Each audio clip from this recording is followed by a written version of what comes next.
Purposely. Your life, God's purpose. Listen at onpurposely.com. Wonderful news. Letters from Home has recently joined the Christa family in Seattle, Washington, and we are now part of the Purposely Podcast Network and channel. Thank you for celebrating with me, all of you current listeners, and a special welcome to all of you new listeners. To give you a great sample of the stories you can expect or may not have had a chance to hear yet, we are doing a From the Vault series of some everyday extraordinary faith stories from the past.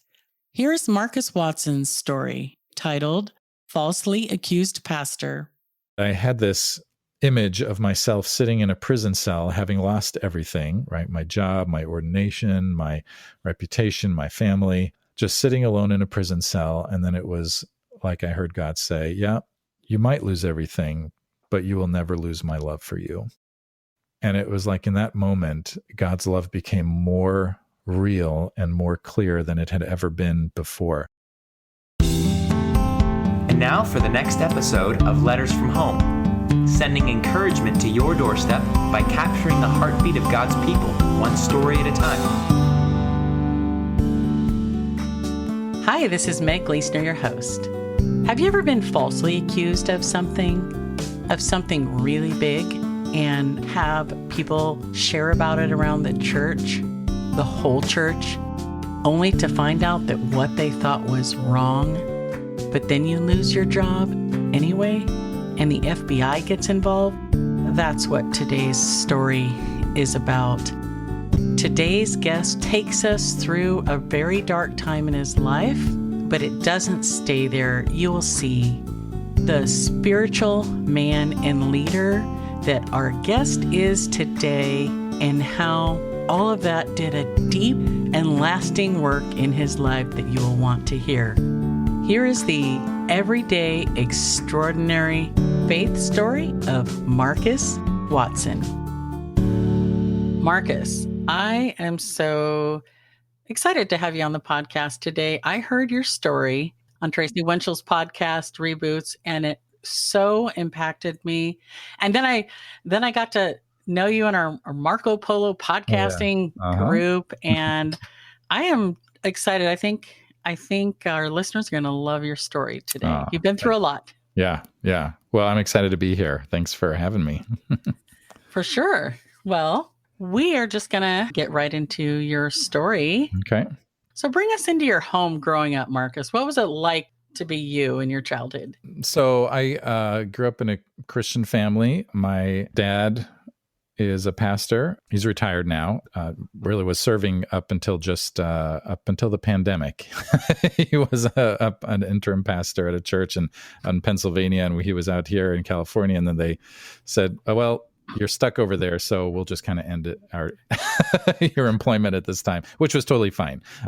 Grew up knowing all about Jesus, all the stories. In fourth grade, I went to a Christian elementary school and was, everybody wanted me on their Bible quiz team because I knew all the answers. And I felt really good about myself. All 8 of our kids have done Bible quizzing. Yeah. And my great family. I never felt pressured to be, the good pastor's kid. Not that they wanted me to be bad. And so anyway, I never felt like I had anything to rebel against. I was a compliant kid, and somewhat even judgmental in junior high and high school about all those kids who weren't as Christian as I was. And don't you think pride is one of those insidious killers in the church? It's just there, and it sits there, and people don't see it, and we don't preach as much on it, right? Yeah. I grew out of it a little bit in college, out of that pride, but I still had a lot for a long time, and I still do. But I'll tell you my story. But it broke me of a lot of the pride that I once held on to, and it's an ongoing breaking. It hurts to let go of your pride. But yeah, for sure. So I know, my kids are all raised in a Christian home, but at some point your faith either, becomes yours, or it just you kind of drift away a bit. What was your journey like? When I was 3 or 4 years old, my mom tells me that, I prayed. She was putting me to bed and we had our bedtime devotions. And she said, I prayed, Jesus, I really, really, really, really, really, really, really, really, really, really want to be your child, So that was step one. When I was about 12, we went to a Billy Graham crusade, and that was cool. And I went forward at that Billy Graham crusade because I don't know, in my mind, I thought, I want to do this at an age when I can remember it. I already believed in Jesus. I already, I would say I was already a follower of Jesus as a 12-year-old can be. But then when it really became my own was in college, and I got involved in Campus Crusade for Christ. That's where I learned to lead a Bible study and disciple other guys and share my faith. What college? You've never heard of it. Slippery Rock University. Oh my, Marcus, it's real. Wow. It's real. How about that? It's in Pennsylvania, about 45 minutes north of Pittsburgh. Man, college was great, great friends, grew in my faith tremendously. Yeah, what happened after college? My dream had always been to make it big in Hollywood. I wanted to be, when I was a kid, I wanted to be a movie star. And then when I was, in fact, when I was a kid, I would pray, dear Lord, please help me to become an actor while I'm still a kid. I wanted to be a child star. I didn't want to wait, even though we lived in Pennsylvania, not Hollywood. But this explains so much, Marcus. Does it? And then in high school, I was like, no, I want to be a director, actually. And so in college, I majored in communication, video production, and then got an internship in Hollywood and got to work on some really cool projects. Got to work on the 1994 Clio Awards, which is like the Oscars for commercials. That was cool. Kelsey Grammer was the host, and other celebrity, presenters. And that was a lot of fun. And I got to work on a Muppets music video. That was cool. Met a bunch of celebrities shook hands with a bunch of celebrities because, Muppets always do stuff with celebrities. Helen Hunt remembered my name. She's did. Like, she's like, Marcus, right? Like later in the day, I'm like, yeah. Oh, cool. So anyway, so that was great. And I did that internship, finished college, went back to LA. My dad had taken a position in Los Angeles as a pastor. And so the whole family moved out there. So that was great. I was like, all right, Lord, I'm on my way. This is what you made me for, and I'm going to do it now, And so worked on some other, TV shows. Mostly I kind of got pigeonholed into TV specials. So very short term. And then, but over the course of that, I started developing this sort of love-hate, relationship with Hollywood. And I had this moment where I was supposed to deliver a script to the host of this show. And, it was kind of early email. So they weren't really quite yet emailing the scripts and stuff. I had to hand deliver it. So anyway, delivered it to the wrong address, put it through a mail slot or something, and it was the wrong place. And got back to the production office, and the producer's like, you delivered it to the wrong place. He hasn't gotten it. I was like, well, I delivered it. And then he's, figured out what happened. He's like, you can't make mistakes like this. He's like, he's a star. And this guy was like, he's a supporting actor on NYPD Blue at the time. So anyway, and then he goes, well, he's not a star, but he is a celebrity. And I'm like, oh, so there's a difference. Okay. And it just kind of clarified for me this sort of hierarchy in Hollywood.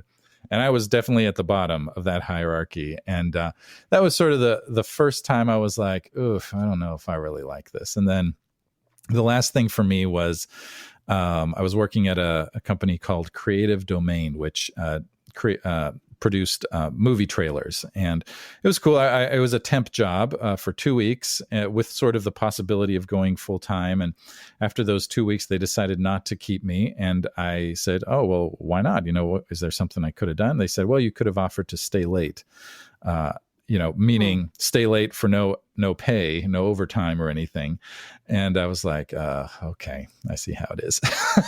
So at that point, I was just like, I think I'm done, and there had been other little things along the way that just sort of left a sour taste in my mouth. Had you done any acting roles or I anything? didn't do any acting. I wasn't interested in acting anymore at that point. I see. Yeah. So I wanted to do video editing. I loved editing, and then eventually directing. That was kind of my plan. So anyway, so I left Hollywood, and I was like, well, I don't know what to do, but let's see. I could either go on staff with Campus Crusade for Christ. I thought that would be a great fit. Or I'll get a master's degree in communication at some Christian university, perhaps, or I'll go to seminary. And Campus Crusade or master's degree in communication, this was the summer of 96. I could get into those by the following January, or I could start at Fuller Seminary in September. And I was like, well, I don't know what else to do with my time. I'll just start seminary, and if I don't like it, then I'll quit. So I started at Fuller Seminary, and I loved it. It was like my first class was a class called Patristic Theology, which means theology of the early church fathers, right? 8:00 Monday morning, and we opened with prayer. And coming from a state university, I was like, whoa, what are we doing? Oh, right, we're in seminary. Right, you can pray at the beginning of class. And then the professor, John Thompson, he started lecturing, and I'm like, oh my gosh, this is awesome. I can't believe I get to learn this stuff, And so that first week I was like, this is where I need to be. This is the right place for me. How are your parents feeling about that? And were they kind of glad that you were out of the Hollywood scene? They were fine with me not doing Hollywood anymore. They were okay with that. They didn't. They never pressured me into going to seminary or going into the pastorate or anything. In fact, they would say, don't become a pastor, Marcus. It's too hard. But they didn't, of course, keep me from it either once I started to feel that calling. Were you having really good conversations with your dad?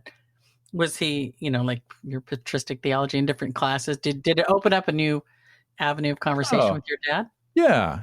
It definitely, even now, there are things that we can talk about in terms of, challenges of being a pastor that I couldn't have talked about before, So yeah, totally. It's definitely a point of connection that we have, and that's cool. Yeah. And even for my mom, right, who's a pastor's wife, and she gets a lot of that too. Right. Yeah. I had another kind of confirmation that I was in the right place. Prior to leaving Hollywood, I had shelled out my own $800 for a 3-day course on video editing on what was then the new state-of-the-art, a computer editing system called an Avid.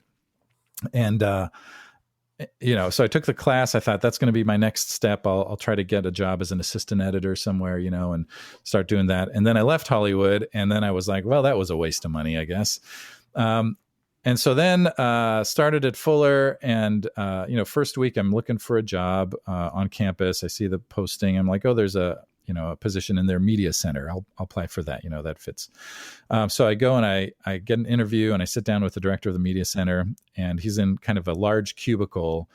And on the other corner of the cubicle is an Avid editing system. And I'm like, hey, you have an Avid? He goes, yeah, we just got it. He goes, do you know how to use it? I was like, yeah, I took a class. And so I became, the, at first, just sort of the on-call video editor whenever there was something to do, and then eventually became the video production coordinator for Fuller Seminary, which was fantastic. And so I was like, all right, I get to study theology, I get to grow in my faith, and I get to do video production. Awesome, without all the pressure and fakeness of Hollywood. Yay! Yeah. So anyway, it was definitely God saying, you are in the right place. This is where I want you right now. Yeah. I started the ordination process, still wasn't convinced that I would become a pastor. It's a 2-year process if you do it in the shortest amount of time. And a lot of folks do. I did it in 4 years because I was dragging my feet and I did not want to. I really just had a hard time thinking of myself as a pastor. Again, I have a great relationship with my dad, but that was his thing, right? That wasn't my thing. And I was still, I think, in a lot of ways holding on to that Hollywood dream. Even though I had let go of it, pretty much entirely, there was still a part of me that was like, I can't see myself doing something else. And so my wife, I got married kind of the last couple of years that I was at seminary. And my wife, during our first year of marriage, she kind of said to me while we were in bed at night, she's like, so are you ever going to finish this or what? And I'm like, yeah, I know, I need to. Okay. Not long after that, we were at a Good Friday service at the church where I was a youth pastor. We ended the service with a prayer by St. Augustine that started with the words, "Late have I loved you." Like those words just sort of hit me. I was like, oh, yep. Late have I loved you. Lord, I have been very late in loving you. I've been dragging my feet. And so I said, okay, Lord, I know you want me to finish this ordination process. I'll finish it. I'm all in. And so that summer I did. By the next spring, I was an associate pastor in a church in Union, Kentucky, just about 20 minutes south of Cincinnati. And was there for about 3.5 years. And then from there came to San Diego. And here I am. There you are. Yeah. You'll get a kick out of this, but we thought we were available to be sent to plant a church wherever. And we were in Southern California, and we said wherever. And we thought we were going to be planting a church in Riverside, which is called the armpit of LA. Yeah, right. And the Lord sent us up here to Seattle instead. So, wow. Sometimes you're willing for whatever, and you just don't know where he's going to put you. That's right. And you to San Diego. Yeah. And that was when we realized we were going to go to San Diego. I'd interviewed a few other places, including Texas, and I was like, yeah, Texas would be fine. But when it became clear that this is where we were being called, we were so happy. San Diego, you can't beat that. Plus back close to friends and family, and it was just, and we love living here. We do. It's a beautiful place. Well, I know it hasn't always been smooth for you, Markus. Yeah, so came to this church in San Diego. It was a great experience for about 7.5 years. And then that last year was awful. It was just horrible. 2015, I went on sabbatical. About 2 weeks into my sabbatical, I got a call from our executive presbyter, who is sort of the guy overseeing the Presbytery here in San Diego, our group of churches. And he said he needed to meet with me. And I said, well, that's fine. I'm going to be out of town this weekend. He wanted to meet with me that Saturday. He was calling me on a Friday. I was like, no, I'm going to be visiting some friends up in LA and my brother, and so I won't be here. He's like, and it really kind of pushed to try to meet with me that day. He's like, can you reschedule your trip? I'm like, no, I'm on sabbatical, and I'm looking forward to being with my friends. We can meet next week sometime. So anyway, but it kind of was like, well, why is he so anxious to meet with me? Anyway, so we did end up meeting on that Sunday. He came and basically said, well, Markus, someone has accused you of having a problem with pornography. And I said, oh, okay. And we talked a little bit about this. And then I said, well, what do you need to do? And he said, we need to do a forensic analysis on your laptop, which was owned by the church. So that's why he could claim that, I guess. I said, well, okay, that's fine. Do you want it now? My laptop? He said, that would be good. So I gave him my laptop, and he left, and they did this forensic analysis. Now, full disclosure, have I ever looked at pornography in my life? Yes. But I want to make sure I don't. And so for years now, I've had accountability software on all my devices. I have an accountability partner, another pastor in the Presbytery who plays a big part in what happened in this story. I know our pastors use Covenant Eyes, and they're all accountable to each other. And my son also has led a purity group I think for 4 years in San Diego with young men, just to say, let's keep this a conversation, and let's keep purity part of our... Absolutely. Yeah. So it's important. I use Covenant Eyes too. And it's great, So anyway, so he took the laptop, and he said it would take about 2 or 3 days, turned into about 3 weeks, which was very frustrating because, just he had my laptop. I wanted my laptop back, What all does that mean, a forensic analysis? Yeah. That sounds really fancy. Right. I know. I had to ask that too. Basically, it just means that they hired someone who basically went through my entire computer to try to find if there was any pornography there. After about 3 weeks, I got a call from our executive presbyter, and he said, well, I can't give you your laptop back because your laptop has been handed over to the authorities, and it's now a potential criminal investigation. And I was like, what? What are you talking? I was like, what are you talking about? And I could not fathom how that could even be possible. I'm like, what in the world did they find? Now, because the accusation was pornography, of course I'm thinking, I know I've never looked at child pornography, but I'm wondering, right? Because that's the kind of thing that would trigger a criminal investigation. At the same time, I'm wondering, did somebody put bomb instructions or something on my laptop, or terrorist stuff? Right. I don't know.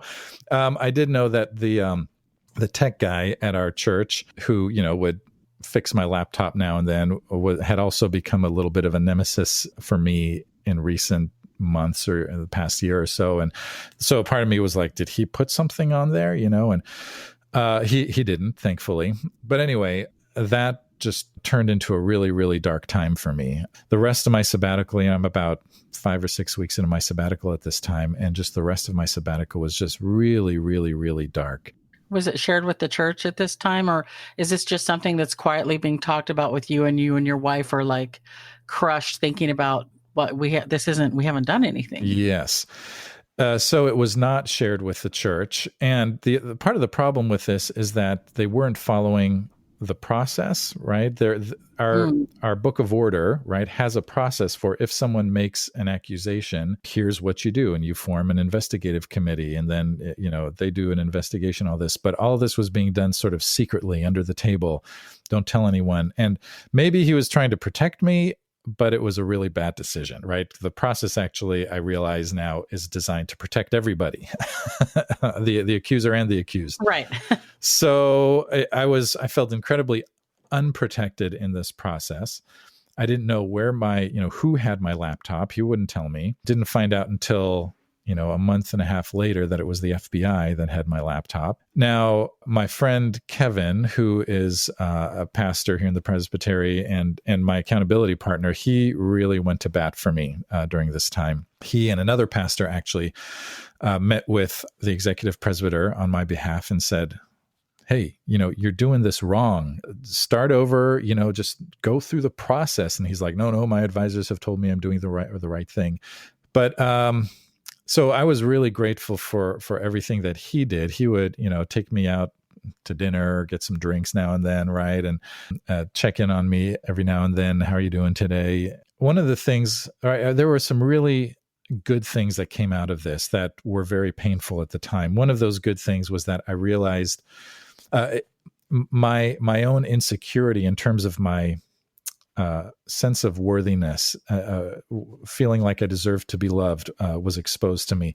I was leaving from hanging out with my friend Kevin, one night, and and I just sort of said, Lord, why is he doing this for me? He doesn't have to do this. He doesn't have to make phone calls on my behalf or send emails or have meetings on my behalf or check in on me or take me out, and of course I was like, well, of course, because, we're friends, but I was like, but I don't feel like I deserve this. And so the next day I was at the beach and I like to surf, though I'm not very good at it.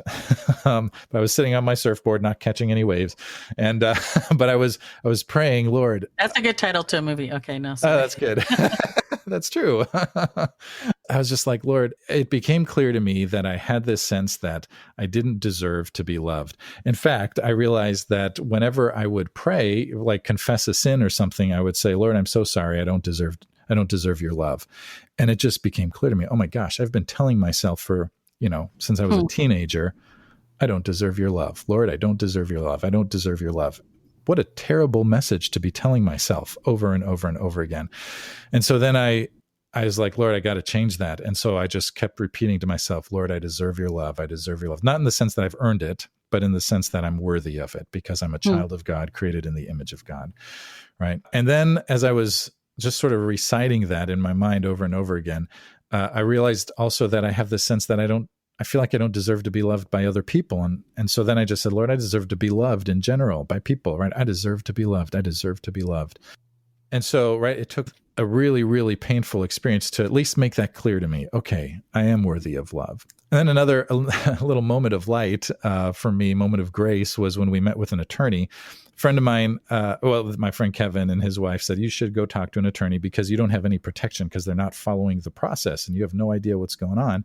So I did meet with an attorney, and I didn't know until we met with her that she had experience with child pornography cases. And so I told her, look, I've never looked at child pornography, and we don't know what it is that they found. And so we were talking, and she was painting all kinds of worst case scenarios for me and my wife. And she's like, well, if they find something, they probably aren't going to come quietly. They're going to come banging on your door at 4 or 5 in the morning and get you out of bed and all that. And so I'm like, oh my gosh, holy cow. After about an hour, she finally said, well, I can tell you're not guilty. And I was like, oh, great. How can you tell? She said, you're not asking the right questions. If you were guilty, you'd be asking about how much time am I looking at? What's our defense going to be? And she said, and you're just asking, when can I get my laptop back? I was like, oh, wow, thank you. And it was like, gosh, somebody understands. Somebody can see the truth here, right? And so she was wonderful. She never charged me for anything. She said, I'll send some emails. I'll make some phone calls. Don't worry about paying me until it gets more serious, and so that was fantastic. I was really grateful for her. That's so encouraging. Yeah. Had you said anything to anybody else at this point, like family or your kids? Or no? And your kids are young, so they probably don't know. In fact, I still haven't said anything. Yeah. But my oldest is 15 now, so I'll probably tell them pretty soon about all this that happened. They, so they had no clue about anything. And then the really the most meaningful moment during all this was near probably about 2 weeks before my sabbatical ended. I was praying. I spent a lot of time in the Psalms of Lament, lots of prayer and silence and solitude. My wife was working, the kids were, I don't know what the kids were doing during the summer. I guess they were home. I was praying this one morning, and I had finished, just sort of reflecting on one of the Psalms, and was sitting quietly. And I started thinking about, all the worst things that could happen. And it was like my mind went into this spiral. I was like, oh my gosh, I could lose my job. And I did eventually. I was like, I could lose my ordination, right? If it looks like I'm guilty of something here, I could lose my reputation, right? I could be remembered as that guy. Oh, remember Marcus? Yeah, you don't want to go down that path, I could lose my family, I thought. Now, in that moment, I don't think I actually would have lost my family, but your mind goes to these dark places. And then I thought, oh my gosh, I could become a registered sex offender, and everywhere I go, people will think something about me that isn't even true. And then I thought I could go to prison. And I had this image of myself sitting in a prison cell, having lost everything, right? My job, my ordination, my reputation, my family, just sitting alone in a prison cell. And then it was like I heard God say, yeah, you might lose everything, but you will never lose my love for you. And it was like in that moment, God's love became more real and more clear than it had ever been before. And, of course, I believed in God's unconditional love before that. And I taught it, and I preached it, and I told my kids about it. And God loves you unconditionally. Yes, God loves you unconditionally. But it's like I didn't really understand it until that moment. And I'm grateful I didn't actually have to lose all that stuff. I did lose one of those things, my job. I can tell you that in a sec. But all the emotion of having lost everything. And yet in that moment, God said, the one thing no one can ever take away from you is my love. So that was really a powerful, transformative moment for me, and life-changing and life-altering. Doesn't it make you look at the scriptures in a whole different way? You wonder where all those Psalms are, where it says your bones are cleaving to your sides, and you're going about the day, and you're moaning, and then Job and something like that. And then it opens up the scriptures, a whole new set of scriptures to you as well. Yeah. It's like, totally. All of a sudden I understand. Oh, now I understand what David was feeling, or whichever psalmist was, or Job. Oh, I mean, maybe not exactly, just being dramatic. Right. He actually was like terrified. He was actually like crying out in agony. I get it now. And you know what? This whole experience really made me more compassionate too, I think, because now I get it when someone is suffering. Not that I hadn't suffered in the past, but this was the deepest kind of suffering I'd experienced so far. It was almost like an inconvenience to me if someone was in the hospital. That sounds awful, but I'm just being honest, I guess. Right? It's like, oh gosh, got to go visit somebody in the hospital, But now it's different. I want people to know that somebody cares. It's certainly not an imposition the way it felt like when I was younger. Or maybe it was just the Thursday before I went back to work. I went back the following Monday. I got a text from our executive presbyter. He said, I have your laptop. You can come pick it up anytime. So in other words, it had wound down. And in fact, he had told me earlier, he said, they've told me they haven't found anything. And I was like, of course not. I didn't say that, but I thought to myself, of course they haven't. Right. So kind of dry like that, and not like, Marcus, I'm so happy. Right. It was just kind of like some judge was reading something that you didn't know was reading you some. Yep. It was very dry. And my response was very dry. I was actually meeting up with him to get some of my work documents so that I could get back to work when I start up again. And that's when he told me, he's like, hey, I just want to let you know, they've told me they haven't found anything. I was like, okay, good, thanks. Like, I also didn't respond by going, woohoo, yay, oh, I'm so happy. It's like, I was just like, of course they didn't. Anyway, so he texted me, he said I could get my laptop. I let my friend Kevin know, and he's like, hey, why don't you ask your lawyer if you should, ask him anything, or if there's anything you need to do when you pick it up. And she was like, you guys should not be interacting with each other. As far as we know, there's still an open investigation. We have not yet received confirmation. She, by the way, is the one who figured out that it was the FBI that had my laptop. She had to really push and prod to get that information, I guess. So then she said, tell him he can drop it off at my office. You can get it from me. He did not do that. And so I still didn't have my laptop for about another 3 weeks. And he actually left the Presbytery and went and took another position at about the time that I got off my sabbatical. I did eventually get my laptop back. I was like, okay, good. I think we're done. I think it's over. You want to just spray it with bleach, at that. Yeah, right. Anyway, about a week after that, I got a letter from the Presbytery office handed to me like I was being served. And I opened it up, and it said that now formal allegations were being brought against me, pornography, and this time including child pornography. And so then, and I was just like, oh my gosh. What? Lord. Yeah. I was like, Lord, I thought we were done. I thought this was over. Like, what is going on? And just like this awful, horrible, feeling on the inside. And like, when is this ever going to end? And then interestingly, by that night, I was feeling better because I thought, well, you know what, Lord, you got me through it once, you'll get me through it again. I had to go sit before a panel of 3 folks from the Presbytery to determine whether or not I needed to be put on administrative leave. Was this a new process? So it was a new process. It was the same person making the accusation, the allegations. Because the first one was not an official investigation, she had the option to now file formal allegations and kick off a formal investigation. So anyway, so they decided not to put me on leave. And this was a moment of grace when they kind of gave me their determination. It kind of spelled out that the fact that she had no evidence of any wrongdoing of any kind. It was all just guess, what do you call it? It's not even hearsay. She was just guessing. Basically this person, it was a staff person at our church. I found out later. I didn't know who it was at the time.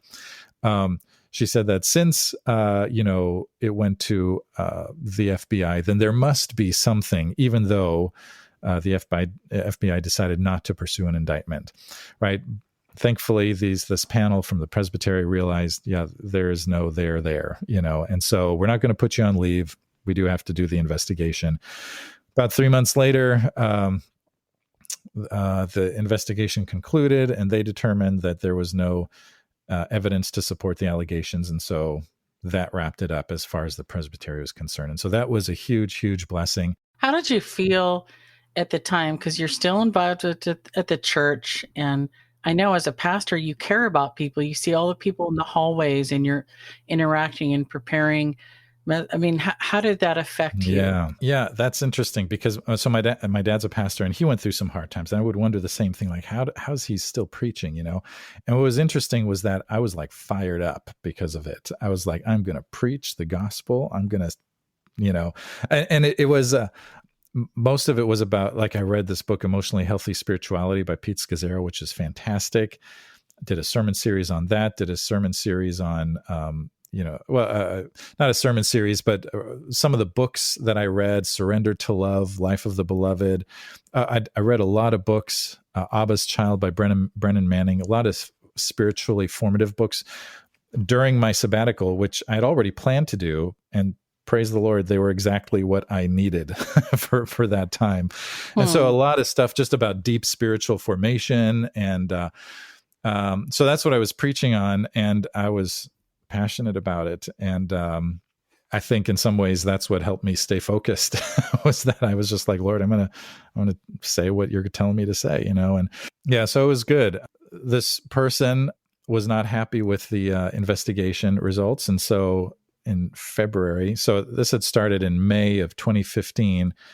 By February, she sent the same allegations to our session, which is our board of elders. Yeah. And so then we had to have a conversation with the elders about it. The new executive presbyter who had gotten involved came to that meeting. My friend Kevin came to that meeting. The executive presbyter, the new one, he said, as far as the presbytery is concerned, this is a closed matter. Kevin said, look, I've got years worth of accountability reports if you want to see those. And so that was great. And then Kevin and I recused ourselves for about half an hour. We came back into the meeting and they said, Markus, we want you to know that you have our trust as our pastor. And I was like, wow, okay. I thought to myself, praise the Lord. Maybe now, yeah, praise the Lord. Maybe now it's over. They said, we're not going to, someone had suggested maybe they need to ask for my resignation. They said, we're not going to ask for your resignation. And in fact, we're going to brace ourselves for potential lawsuit from this staff person. And I was like, Lord, thank you. Maybe now it's finally over. And maybe it would have been, except that one of the elders, for whatever reason, believed the allegations. She started calling people in the congregation saying, Pastor Markus is into child pornography. And when I realized that was happening, I was like, okay, well, I think it's over. I think this is pretty much it. So we had a congregational meeting coming up. The week prior, we had sort of a town hall where we just addressed all this stuff and talked to the congregation about it. Man, I tell you what, we had double our normal attendance that Sunday because everyone will show up for a scandal.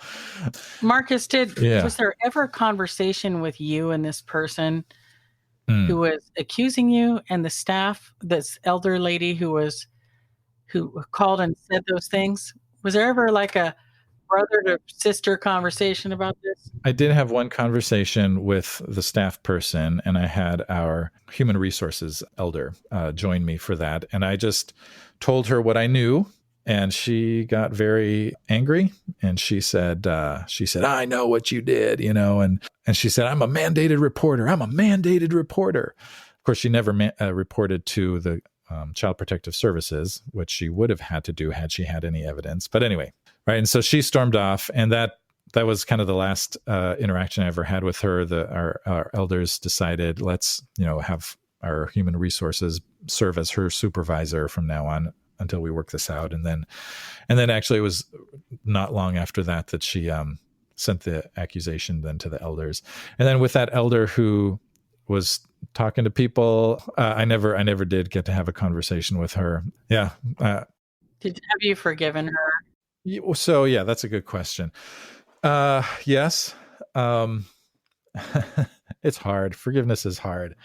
It is. But time does make it easier. So we had this congregational meeting, and the motion was made to dissolve the church's relationship with me. The congregation approved it by a margin of 2 votes. But the fact was, it was time for me to go. And what's really great is the next morning I was on a plane to Little Rock, Arkansas, because I had a pastor's retreat already scheduled for 6 months for that particular week. And I was like, Lord, you knew I was going to need it. And I was not the only person at that retreat who had been voted out of their congregation that day. Oh, wow. Yeah. So it was a good place to be for me that week. Yeah. Forgiveness is hard. But I would say that I don't have any hard feelings now. There's still a part of me that's like, if I were to hear that something bad, not like murder or anything like that, but like, oh, they got fired or something, there's a part of me that would feel like, they got what they've got coming to them, right? Because I'm a human being, I'm not going to hide that. But I've forgiven them. I don't harbor any ill will. It became clear to me that I needed to. I was listening to, I think it was Pete Scazzero's podcast, who wrote Emotionally Healthy Spirituality. And he asked the question, can you pray for your enemies? And I was like, nope, I cannot do that.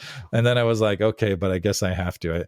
And so I said, Lord, I realize I don't mean it yet, but I pray that it will. So I'm just going to say, okay, Lord, I pray for so-and-so. And I prayed for the staff person. And same thing with the elder, the woman who was talking to the congregation.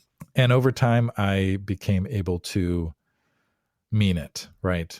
And so, and the other thing is, I also recognize that people don't do this in a vacuum, right? I knew that because she had told me that she had had a really difficult, abusive relationship with her father. She left home when she was like 18 or something. And, something in me triggered something in her.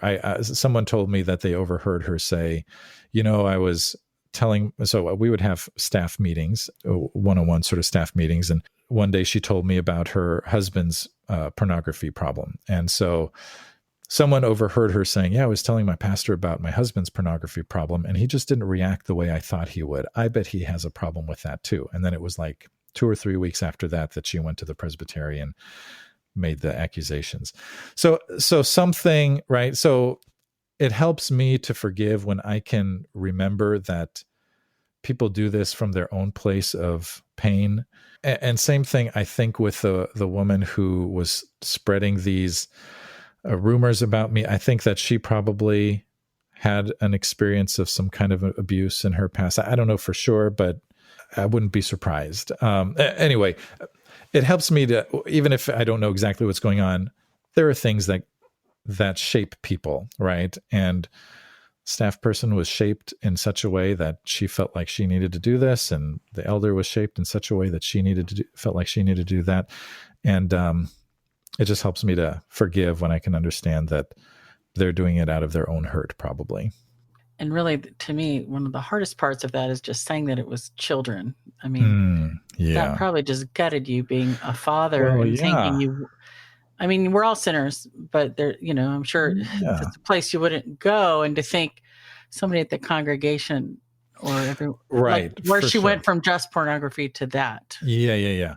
That is one of the worst parts is thinking, feeling like people were believing those things about me, right? Not everyone believed it, right? But some of them did, and I think I think there were probably some people who probably thought, well, I don't really know. It doesn't. I imagine some thought, I have a hard time believing Pastor Markus would do that, but I don't know for sure, and so maybe we should vote him out just to be safe, Right. But just having that question in people's minds, I mean, it's like, it's like, it's frustrating when someone thinks something about you that is not true, but you can't change their mind can't convince them if they don't want to be convinced, or if you don't have the opportunity, Especially people that know you or the staff that you've worked alongside. You thought, I thought it was transparent. I thought we had unity here and everyone loved one another, and that there was a spirit of openness. Right. I'm committed to that. Is that not being reciprocated? Yeah. And you know what? This experience really affected the way I think about what matters in ministry, because so this comes back now to that pride thing that we talked about way back, right? I was so committed to getting our church to be a bigger church. We were not a big church, about 100 people on Sunday, but I wanted to be like we didn't have to be a mega church, but certainly like 500 or 600 people, maybe 1,000. That'd be great, And I wanted us to I wanted other churches and pastors to look up to me and say, man, Markus is really doing a great job there at that church. Look at what he did, that would have made me feel really good. That's the same part of me that wanted to be a movie star. Right. And then all this happened, and I was like, what a waste of effort on my part in trying to accomplish something that was meaningless. Now that doesn't mean that there was no good ministry that happened during that time. There was, but what if I had spent more time on really helping people love each other and learn what it means to surrender to God, and to hold lightly all the things that we tend to cling to, and anyway, what if I had really focused on deep spiritual formation, and maybe that would have changed things. Maybe not, but it changed the way that I thought about what really matters in ministry. By the way, this is kind of a cool moment too. After I had been voted out of the church, I was meeting with some of the elders. I just invited some of who were like friends to me. I invited them over to the house, and we were talking about everything that had happened. And I said, in I said, I thought I thought this is where I was supposed to be, because I was questioning my calling. Did I misunderstand God? Was I not supposed to come to this church? Because, is this an indication what happened that I made the wrong decision or heard God wrongly? Anyway, so I was sharing these thoughts, and one of a young woman who was an elder, she started crying. I was like, "Whoa, are you okay? What's going on?" She's like, "But if you hadn't come, I wouldn't have become a Christian." I was like, "Oh, okay, thank you. Yes, I understand." And so that was really meaningful to me, right? Okay, I didn't misunderstand God. It's just that people are sinful and terrible things happen sometimes.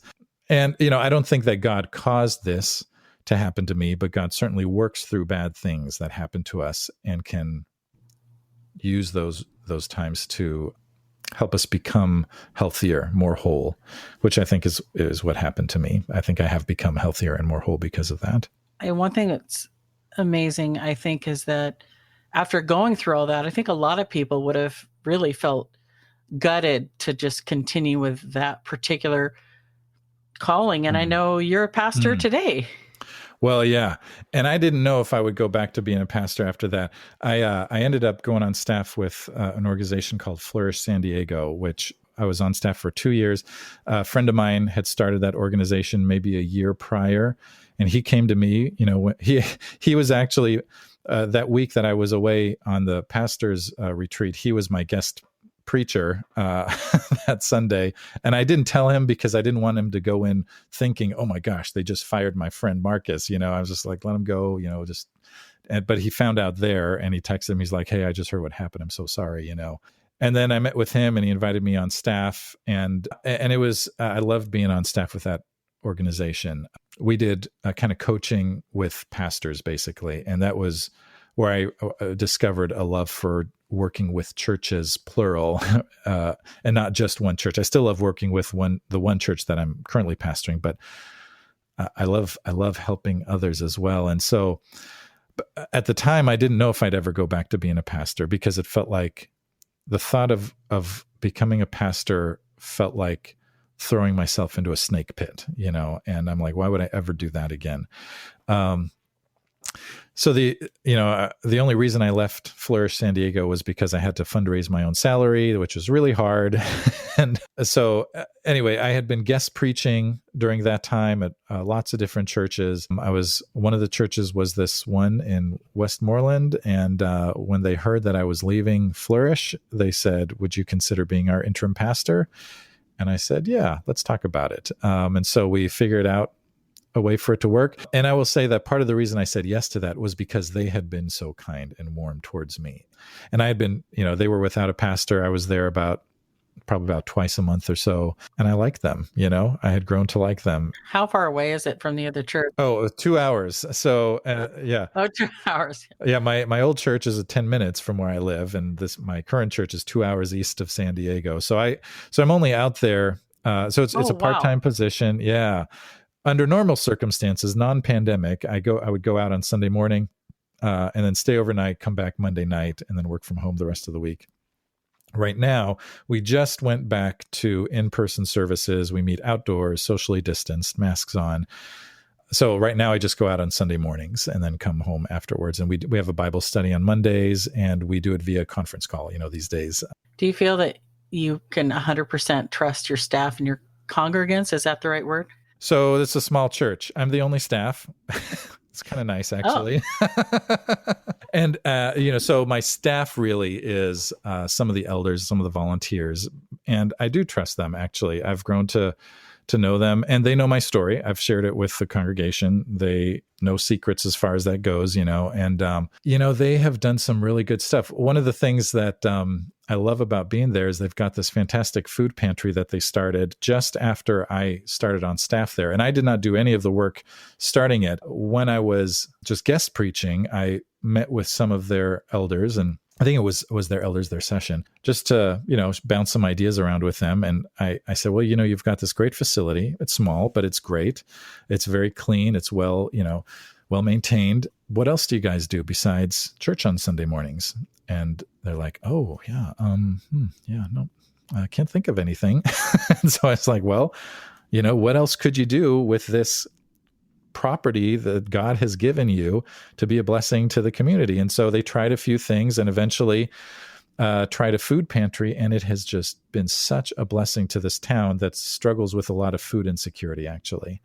There's no grocery store in town. There's a Circle K, which is, like a 7-Eleven, and that's it.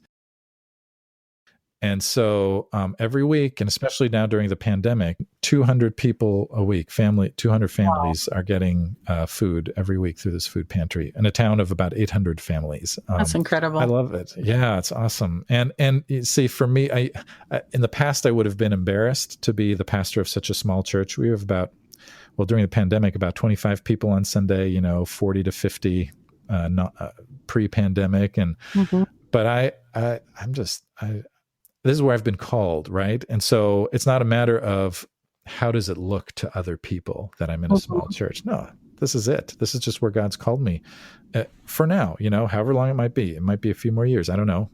And I'm just grateful to serve there. Yeah. Is there a verse, Markus, that has meant a lot to you through all that you've been through? Two kind of come to mind. One of them, it's Christmas time, Advent right now. We're looking ahead towards Christmas. And I've been thinking about the angels song. They said, they sang, "Glory to God in the highest, and on earth, peace to those on whom God's favor rests," right? And so peace to those on whom God's favor rests. And I love to think about that. On whom does God's favor rest? Is it the Christians? Or is it maybe the Jews of that time?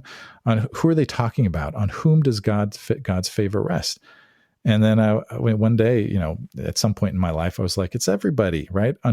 Peace to those on whom God's favor rests. That's everybody, including me, right? God's favor rests on me. And so I've been thinking about that one as we've been moving towards Christmas, right? God doesn't just love everybody, he likes everybody too, right? We are his children and he loves us. Then the other one is Jesus' baptism, right? Where Jesus comes up out of the water and hears the voice and says, "You are my beloved son in whom I am well pleased." Very similar, right? My favor rests on you. And I think that, of course, God said it to Jesus, but I think God in a lot of ways says that to us too. "You are my beloved child. On you my favor rests." I'm God's beloved.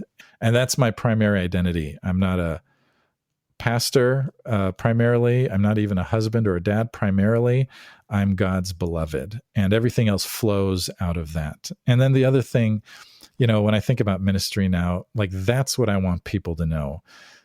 I just want, Henry Nouwen in his book, Life of the Beloved, I'm paraphrasing here. He says something like, when you discover yourself to be God's beloved, you just want everybody else to know that they're God's beloved too, right? And I believe that is true of every single human being. And when a person starts to recognize that, that's transformative. Of course, I want people to know about Jesus, but if they can feel and experience that they are God's beloved, man, that changes everything. Before we seal up the envelope on this story of encouragement, I have prepared bonus material for you that we like to call the PS, sure to make you smile and be moved within your heart as you see a bit more of the heart and personality of our guest. Here is your PS. Are you ready for some bonus questions? Let's do it. So on a lighter note, did you have any fun family traditions growing up? We did. I was thinking about Christmas again. We would always do Christmas on Christmas Eve. My mom's German, and so I guess that was more traditional in German families. So anyway, we'd do Christmas Eve, and we'd go to church, Christmas Eve service, then we'd come home. Then my brother and I would have to go to our rooms, or we could be in the same room, but we had to be out of the living room. And my parents got everything ready, and then once we heard the music, we knew it was time. We could come out, and then we'd walk into the living room, and my parents both played the recorder, like the flute kind of recorder, and they would be playing Christmas music, each of them in harmony on their recorders, while we came in, and the whole house was just lit with candlelight, including the Christmas tree, which may not have been totally safe, but it was beautiful. But candles on the tree, candles, around the room, and no other lights. And anyway, it was just very magical, and loved it. Yeah. So I also have connections to San Diego. Mm-hmm. What is your favorite taco? What's your favorite taco place there? There's a place not far from where I live here in town, the town that I live in, Tierra Santa. It's called Cotijas, and they just have great Mexican food. And every now and then we'll just bring a bunch of rolled tacos and regular tacos and whatever, burritos, taquitos, and just kind of bring it all, and everybody eats whatever they want out of that. But that's a great place. Yeah. And it's funny. So I occasionally drive Lyft on the side, and one day nice. I gave a ride to the owner of that very small, there's 3 locations. I'm like, oh, he was telling me what he does. And I'm like, oh, we eat that place. That's cool. I dropped him off at his house, and kind of fun. Anyway. Oh, yeah. How about that? Okay. So Uber, huh? Yeah. Or did you say Lyft? Lyft, not Uber. Come on. No, yeah. I mean, you're not like a snob or anything, No. Not like an Uber snob. Okay. Yeah. So Marcus, was there a dream movie that you had that you wanted to do or do video for or be in? Oh, yes. If I could have, I would have directed the next Star Wars movie. That would have been, I would have done a much better job than what they did. I think a lot of people feel that way as well. Yeah. Have you gotten to use your love for movies and theater in ministry at all? Yeah. When not as much recently, but for a while I was very ambitious. Of course, I wanted lots of people to really like my church, but I would produce videos for Sunday morning services occasionally, or for a special service that we would do. So that was, and that's a lot of fun, and I do love it. Right now, I think the thing that fulfills that creative gene in me is podcasting, actually, and so that's a lot of fun. Yeah. And for those out there, Marcus's podcast, Spiritual Life and Leadership, just wherever you're listening to Letters from Home right now, just search in the little bar and just click subscribe. He's got a great podcast, and you'll really benefit. It's really encouraged me as far as leadership and life and things I'm involved with in church. Makes me think. He has a great Facebook group too. And what's your website? Do you have a website? Yeah, it's just markuswatson.com, but it's Marcus with a K. You have to remember that. It's not with a C. It's German. With a K. Yeah, it's German. That's right. Marcus with a K, markuswatson.com. And you can find my podcast there. You can find some other resources there. So Marcus, you're a best-selling author also, Beyond Thingification. That's right. Beyond Thingification, which has to do, and it also kind of came out of this experience. It has to do with, do we objectify or thingify people in our churches when we're doing ministry, right? Or when we're starting ministries or programs to reach the community. A lot of times we're just trying to get people to show up to our stuff, right? But how do we stop thingifying people and communities and actually become aware of who they are and what God is already doing among them, and then just start joining God in what God is already doing? I think that's the invitation. God doesn't want us to try to figure out something brand new. God is already doing things and says, come on, help me out with this. This is what I want you to do. I'm already at work in this part of town, or, in this family, or in this community, or this school. Just join me here, right? And so anyway, so that's what the book is about. How do we stop just trying to get people to show up? What is the 3 Bs? Buildings, bodies, buildings, and bucks, or something like that, right? And that's what most churches focus on. But how do we just actually focus on what God is already doing, join God in what he's doing, and bring healing into the world? Yeah. I guess along those lines, what would you say is the greatest need in the church today? I would say a sense of humility and surrender. I think too often we think we have all the answers and feel like we need to tell everyone what the answers are. And we don't, first of all. And when we act like we do, I think it turns people off. because we can see that. And when other people act that way towards us, it's like, oh, you can keep your information to yourself, So I think a sense of humility, not only for the sake of our witness, but also for the sake of our own connection to God, to Jesus, right? I think sometimes we're guilty of trying to correct God, and we need to let God be God, and we need to. I think I heard a great. Oh man, I think the church can be very judgmental. And regardless of whether you're a conservative church or a more liberal church, right? All kinds of churches can be judgmental towards those who are not like them. A friend of mine posted something on Facebook. He was quoting maybe Walt Whitman or something like that, some, long time ago author. But the statement was, don't be judgmental, be curious.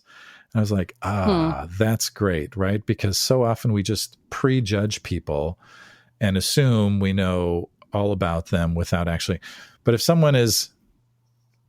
you don't understand or maybe is acting in a way that makes you uncomfortable, well, don't judge them. Just be curious. Ask them about it, right? Try to find out what's going on in their life. And you might be able to love them then the way God loves them too, right? I think the reason Jesus was able to love so well is because he understood everyone's story, right? When you can understand someone's story, you're better able to love them. And that doesn't mean they have to stay where they are, but transformation becomes possible when a person feels like they're loved, and we can't love someone for judging them. If we're curious, we might be able to learn to love them. Would you say that's one of the great passions on your heart as a pastor? Yeah, for sure. I mean, I'm still learning to do that. I can't say I'm perfect when it comes to judgmentalism, but I'm learning, I'm growing. And I just want people to know, like I said before, that they're God's beloved. And I want them to treat each other like every one of us is God's beloved. I mean, imagine, right? If in our churches, we all treated each other like we were, like the only thing that mattered about us was not what we've accomplished, not how spiritual we are, right? Not how religious or any of that, but just the fact that we're all God's beloved, right? It puts us all on the same level. And then when we understand that about ourselves, we're able to love each other far more fully and deeply. And that I think would change the world. Absolutely. And I know, Markus, you read a lot. What would you say is three books that would really help every Christian in ministry? So one of the books that I think is fantastic. 3 books. Surrender to Love by David Benner, which is very short, and I love it. It's just about the fact that you are loved by God. And how do you receive God's love? It's not by earning it. It's not by being religious, right? You can hear the theme in my the things that matter to me, right? It's just by surrendering to it. Okay. You just surrender. He describes it like a lazy river, right? The way you enjoy a lazy river is not by paddling and trying to get through it as fast as you can. It's just by laying back and letting the lazy river carry you. That's how you experience the love of God. I love that image. Oh, that's great. Yeah. And then the second one is Emotionally Healthy Spirituality by Pete Scazzero. That book was transformative for me, and in the sense that I learned so much from it and was able to identify with a lot of it. And it gave me tools for becoming more emotionally healthy myself and for spiritual formation. Talks a lot about the rule of having a rule of life, which is really just what's your structure for spiritual formation.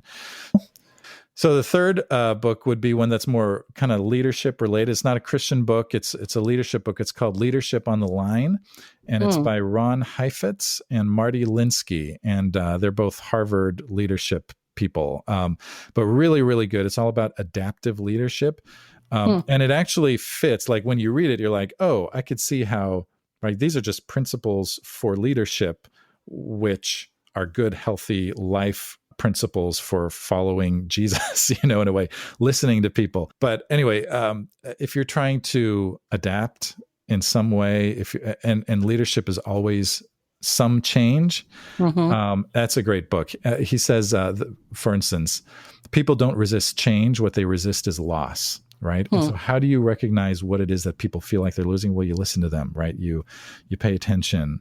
This is good. discipleship stuff too, right? So recognize the loss that people are experiencing. Anyway, lots of great stuff in that book on just leading in general. In all your studies, is there a character or person in the Bible you most admire or relate to? Probably Jonah. I identify with his 3 days in the belly of the whale, but I also identify with his running away. So, for a long time, I ran away from this. I think that calling to be a pastor was there for longer than I'm probably even aware of, right? But it became clear over time, and I resisted that call, even when I was in seminary, right? I resisted that call, and then I gave into it, and it was I realized it was my call. But then, going through that really difficult time felt like being in the belly of the whale, right? And I get it. I can't remember. He has this prayer in there, and I can't remember it offhand, but boy, I remember identifying with that prayer inside. And then even after he got out of the belly, like he still was a little bit stubborn with God. He's like, why don't you blast them anyway? You're like, hey, they whoa. deserve it. Anyway, so I identify with that still. I'm still learning and growing, but yeah, I kind of get Jonah, I think. What does being a child of God mean to you? What quality of the Lord's do you find yourself praising him for? Well, all right. It's the fact. So I would say that it's the fact that, again, that I'm God's beloved, right? That's the most important thing that anybody needs to know about me. So I've got this breath prayer that I learned from, I think I learned it from Brennan Manning's book, Abba's Child. And it's just, Abba, I belong to you. And so I pray that prayer multiple times every day. It just kind of comes out. It's at the point now, I've done it so much that it just sort of comes out. I'm turning the corner on the street, Abba, I belong to you, and it just kind of comes out. And sometimes if I'm wrestling with something, Abba, I belong to you, right? And it's that quality of belonging, that God accepts me, that God welcomes me, that God's arms are always open to me. That's the thing that I appreciate, I think, most about God. I'm God's beloved, and I belong. I trust you enjoyed Markus's story as much as I did. Isn't it remarkable that after going through all that, the thing that he comes away with is that more than anything in life, he knows deep in his heart that he is God's beloved. And nobody wants to go through that kind of public discipline and awful situation. I am praying for us today that we look on other people with greater sense of compassion. And if we think we see something that we might get a sense that it's wrong, that we don't act on it without facts, right? Such a hard thing. And also, let's come alongside people at church who have had wrongdoing happen in their lives, or maybe they've made bad choices and they've repented and come back. So I'm praying for us all today that we keep growing in our walk of faith. As a podcast listener, do you sometimes struggle with, where should I listen? Which app on my phone was I at, or where was I? Struggle no more. Letters from Home Podcast has our own app in the Google Play and Apple App Store. And guess what? It's free. Just search Letters from Home Podcast in the search bar in your phone's app store and click download. How about that? Then all of our everyday extraordinary faith stories will be right there in one easy place on your phone, so you don't have to go searching anymore. You can just tap the rainbow icon and encouragement is on the way. Links from our guests will be in the show notes. For more everyday extraordinary faith stories, go to our website, lettersfromhomepodcast.com, and click subscribe or follow on whatever platform you're listening to. 2 Corinthians 3:3. And you show that you are a letter from Christ, delivered by us, written not with ink, but with the Spirit of the living God, not on tablets of stone, but on tablets of human hearts.